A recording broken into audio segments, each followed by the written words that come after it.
You're listening to Your Calm Parenting Path. I'm your host Nina, a mindful parenting coach and mum, here to help you go from overwhelmed and reactive to calm, confident and connected with your kids. This show is for parents who want to raise their children with more patience, less stress and a whole lot more joy. Because small shifts make a big impact and you can build the parenting life you've always wanted. If you want to see what I'm up to, follow me on Instagram at Mindful Parenting Lifestyle, and don't forget to hit follow or subscribe so you never miss an episode. Let's get started. Welcome back to Your Calm Parenting Path. Today I'm joined once again by the wonderful Emily Fogg. If you've been listening for a while, you might remember Emily from a previous episode where she shared her personal experience of going through the Mindful Parenting Coaching Program. But today, Emily is back in a very different role, this time as the founder of Wise Owl Tuition. Emily is incredibly passionate about supporting children who learn differently. Through Wise Owl Tuition, she works with students who have learning difficulties like dyslexia, dyscalculia, dysgraphia, ADHD and autism. And she's doing some amazing work to make learning accessible, engaging and confidence building for every child. Right now, her focus is on creating high-quality, practical resources based on the science of reading. And what I love is that these aren't just for teachers, they're for parents too. And I have some myself.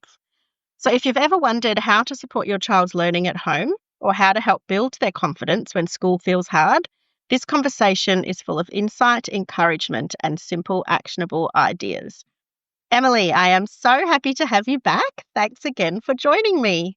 Thank you so much for having me. Can you start just by telling us what inspired you to start Wise Owl Tuition? Yeah, so I started Wise Owl Tuition after I returned from maternity leave. And I was teaching an older grade at that time. I usually taught like year 2. And I saw some of the students that had been filtering through that I'd seen because I've been working at this school for a long time. And the kids that were, had issues with reading and literacy in the younger years, I was now seeing them really struggling and really disengaged in school. And there wasn't any support for them anymore. So we had intervention for, pre-primary year 1, year 2, and then that support just vanished. But the problems didn't go away. And there was nothing really available in our community that they could go to that was quality intervention. And the places that were closest to us were like over an hour's drive, which meant parents usually couldn't access them because either it was too far away, they had to take time off work, or the kids might need to miss school. So I really wanted to create a service that people could access that was in our community. I knew that was a real need, that we needed these services available, because the research shows that kids who, if they struggle with reading in grade 1, that if it doesn't get fixed, they will struggle with reading their entire life, and they're more likely to drop out of high school, to end up in jail, to have mental health issues. So it was really important, I think, to make sure that that there was something available, because there just wasn't anything. So what kind of support do you offer, and how has your focus evolved over time? So I offer tuition either in person or online, and one-to-one or in small groups. So, and I offer English and Maths tuition. So I use evidence-based programs and tools to really target their gaps in their learning and to catch them up. So the goal is they just go to tutoring forever, is to fill in the gaps that they have and then catch them up to their peers, and then give them those tools for success so that they can go off and, do it on their own. And now you've made a shift towards creating practical resources as well. Yeah. So over my time as a teacher, and particularly with tuition, I was looking for science of reading resources that were interesting. So one tool that we really need is decodable readers. So these are books that are based on a phonics progression. So the idea is that we teach a series of letters at a time, and it slowly gets harder and harder and more complex. But the kids learn, 4 to 6 letters at a time, so then they can read those words rather than learning the whole alphabet. Getting overwhelmed. And then starting to read. So there just wasn't many books, and the books that were available were just not very interesting. And if you have older readers that are struggling, they would just felt, it made them feel bad because they're like baby books and they already have low self-esteem and they already feel bad about themselves. So it just made the problem even worse and they weren't engaged. Or they'd be laughing at the pictures and stuff and not focusing on it, like, well, what am I doing? Yeah. I really wanted to create a series of books that appealed to kids and had quality stories in them so that not only could I teach the phonics and the decoding, I could also talk about the grammar and the punctuation and things like that. So you notice in the books it's got lots of different grammar in there, like speech marks, marks, exclamation marks, commas, all of those things. So we can talk about all of that as well. So they're accessing the curriculum at the grade level, but also working on those foundation skills missing. So what I like about the books, the ones that we have, is that they have themes. So you can choose books that are appropriate to the time of year. So at Easter time, we had Easter readers to read. And at Halloween, we had Halloween readers to read. And so I think that's really great that they have that variety that is really appropriate for the time that they're reading it, which is very cool. Thank you. Okay, so for parents who might be listening and thinking, why is my child finding learning to read hard or just learning in general? Yeah. What are some early signs that their child might have a learning difficulty like dyslexia or ADHD? Yeah, so some really common things, and it's with dyslexia in particular, it starts with hearing the sound. So if they're making mistakes when they hear words, so for example, if you say the word bus and they say fuss, they're mixing up that b and the sound. So that's a little indication. If they forget the names of words regularly, like if they say a family member, a cousin or something, they're like, hey, what's that kid's name again? Those kinds of things are a bit of a clue. Anything to do with language that you think, that's a bit strange. So yeah, forgetting words, forgetting names of things that, they should know. When they get to school, when they're spelling, if they're spelling phonetically, so say it's wrong, but it's the right sound because we've got letters that represent like more than one sound in our language. Oh my God, don't get me started. We could make it easier by just changing the English language, I think. Exactly. Would be piece of cake. So if you see them spelling the same word wrong but using different spellings. Yeah. So for example, say they wrote the word play and they spelled it like PLA and then PLEI or just different spellings but still wrong. That's a really that they might have dyslexia, because then kids who don't have dyslexia will spell a word wrong but spell it wrong the same way all the time. Interesting. Okay. Yeah. That's one of the biggest signs. And yeah, just funny language, like saying, hey, what's that thing? That thing, that stuff, often about really common things. So things that other kids or your other children might remember. It's also really common. It runs in families. So okay, if you're a parent and you have dyslexia or ADHD, then it's common that your children might have it as well. So that's something to watch out for. And then with ADHD, there's so many different signs because it presents differently in girls and boys. Boys are usually the hyperactive type of ADHD, so they find it really hard to sit still. For both boys and girls, trouble regulating their emotions and impulse control are two big signs. So if they get really upset very easily, that's a big sign, like big tantrums over small things. And then also if they're impulsive, so, if you say to do something, you could say it 5 times and they'll still just go do it, like without thinking.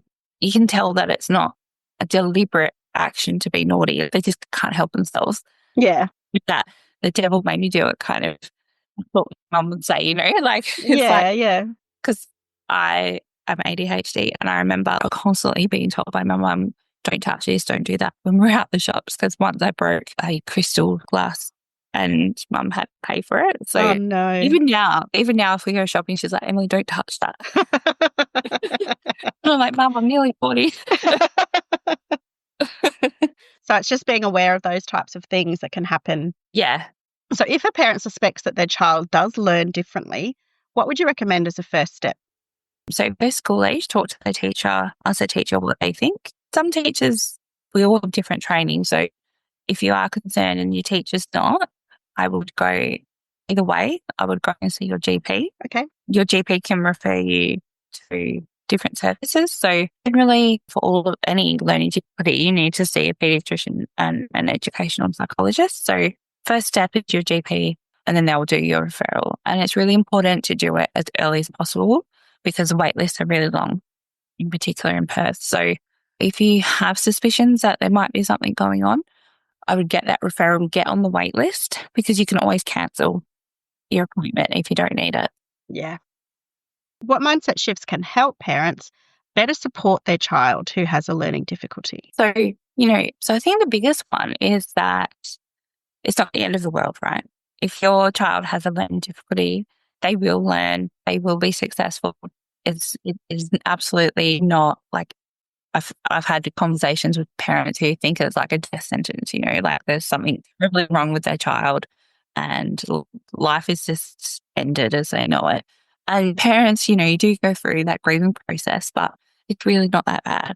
People with different types of learning difficulties, so I'm only talking about dyslexia and ADHD today, they have incredible talent that different brain type gives them. So, usually incredibly creative, caring, particularly people with ADHD, they're great in a crisis. They thrive in chaos. Find lots of people like that work in emergency centres or, emergency room at the hospital. They will find their paths and they will find their way.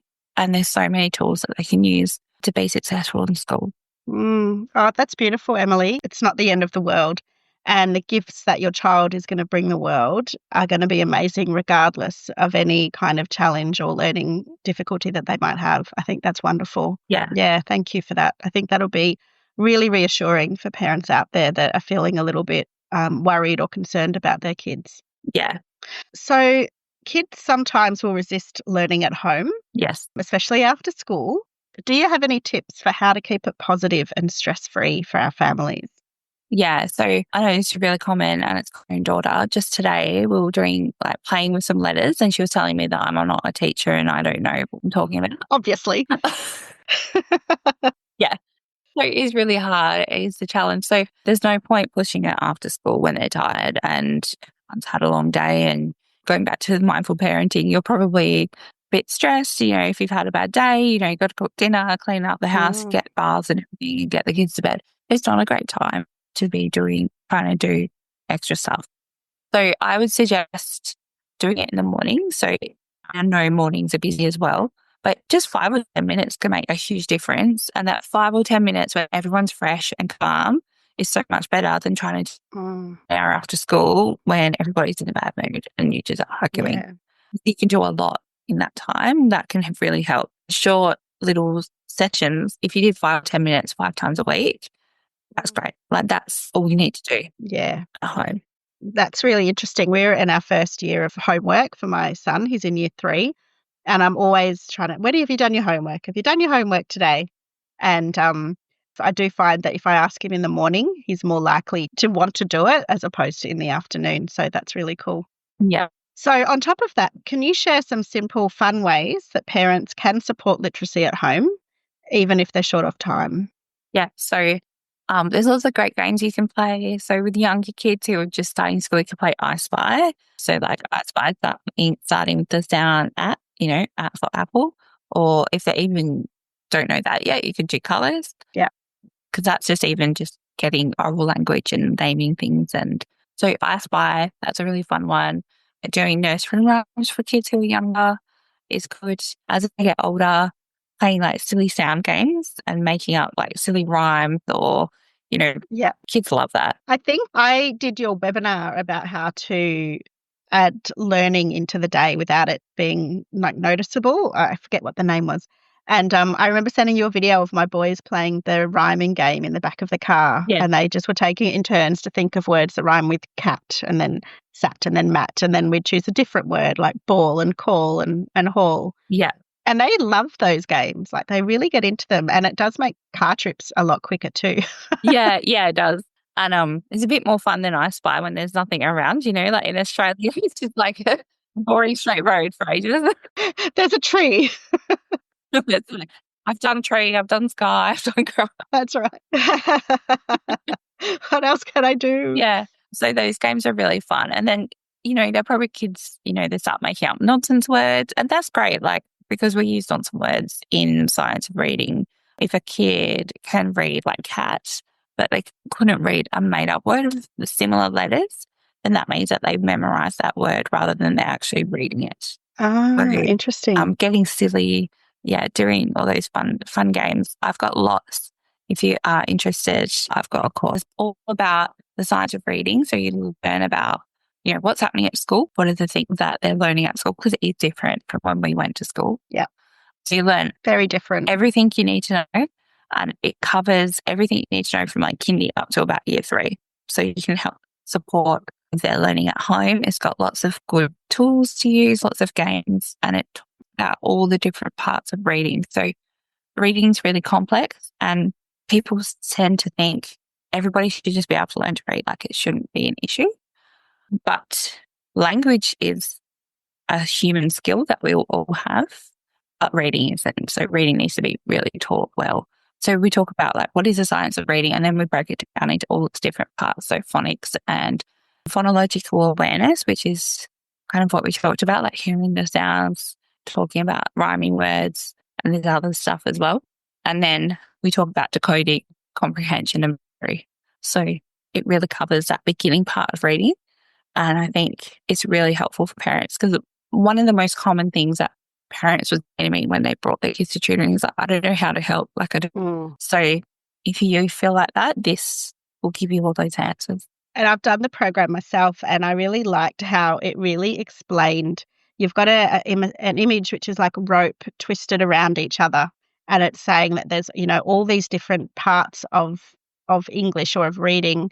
And once you combine them all and you twist them all together, it makes the final product of being able to read. I don't know if I explained that right. But, no, that's great. It's a really great image to really understand. There's different parts to reading, and they're not complicated if you learn them one at a time. And it's our kids are just trying to do that and put them all together. Yeah. Because I imagine for most of us, it's a long time since we learned to read. It is. And so we forget some of the simple things. Yes. Like we just know sometimes that a word is spelled this way. Yeah. Or you say a word this way, but that's because we've had 30, 40 years of being able to do it. Yeah. So I really like how you created the program and you stepped each part on top of each other to make it really easy for us to understand, to then be able to share with them. And then there's a whole section on activities and games and stuff, which is also really fun too. So it's a really, really great course if anyone wants to do it. I'll put the link in the show notes. Thanks, Dana. So apart from word games and I Spy, are there any other activities that might actually help support learning with our kids? Yeah, I think lots of different activities. So when kids start reading books, we start reading things that makes it easier for them to comprehend what they're reading if they've experienced that themselves. So, and we're especially finding with kids that have grown up during COVID that they've missed out on some experiences because we were all stuck at home. So just catching the bus.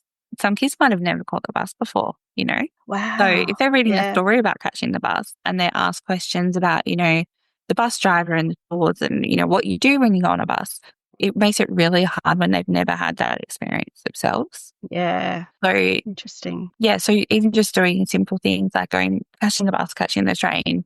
Imagine things like cooking and measuring and mixing and eating, things like that. Helping with the grocery shopping. So many, it doesn't have to be, a really expensive experience, just everyday stuff that maybe they've never done before. So I know my daughter, we've never caught the bus together. And she's been asking me, so that's something that we'll probably do this school holiday. Yeah. I kind of like the idea of if you're reading a book and you notice that there's something that is really interesting to them. My kids are reading Cat Kid Comic Club at the moment, and all they want to do is draw comics. Yeah. And so it's kind of like you want to lean into stuff that they're interested in. So she really wants to catch the bus, so let's go catch the bus. Yeah. They really want to draw comics, so let them draw comics and then read the comics and talk about them, that kind of thing. Yeah. Yeah, awesome. Okay, so many parents worry that they're not doing enough or that they're getting it wrong. And what would you say to those parents? I would say, I don't think you can get it wrong. anything you do is going to be helping. And if you're worried that you're not doing enough or you are getting it wrong, just reading a picture book together and asking questions about, things in the book, that's great. That's, 100%. Yeah. And then, you don't need to be doing a whole lot at home unless your child has really serious learning difficulties. And even then, I'd probably recommend outsourcing to a professional, and then they can show you what to do that is aligned with your child. But for kind of just the everyday, just playing word games, reading some books, having those experiences and having conversations about those, that's great. That's all you need to do. Yeah, that's awesome. Okay, final question. If there's one thing that you want parents of neurodiverse learners to remember, what would it be? I really want you to remember that, again, it's not the end of the world. They will be successful. They will learn. They will find their way, and that they will be amazing people and have an amazing life. I just really want you to know that, because the number of parents I've spoke to on the phone calling about tutoring who've been in tears, it just breaks my heart, because I think there's a bit of a perception in our society that there's something wrong, but it's just that your brain is wired differently. And, they need a little bit of help at the beginning, but if they have that intervention, they will do really well. So it's really not the end of the world. Oh, great note to end on, Emily.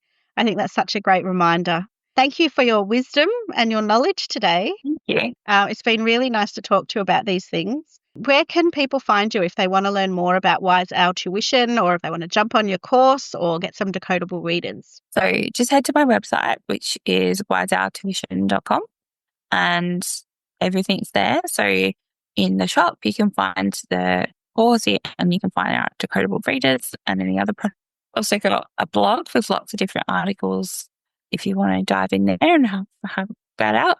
And I'm also on social media, so you can find me on Instagram, TikTok, Facebook, all that good stuff. Cool. Excellent. I'll pop the links in the show notes. Thank you. And Emily, I'll thank you again. Thanks for having me. We'll see you again next time on your Calm Parenting Path. Thanks for listening to Your Calm Parenting Path. I am so glad you're here. And I hope this episode gave you something useful to take into your parenting journey. If you'd like to dive deeper, sign up to my mailing list at mindfulparentinglifestyle.com.au for more tips and insights, or book a free chat to learn how we can work together. And don't forget to hit follow or subscribe so you never miss an episode. I look forward to speaking with you next time on Your Calm Parenting Path.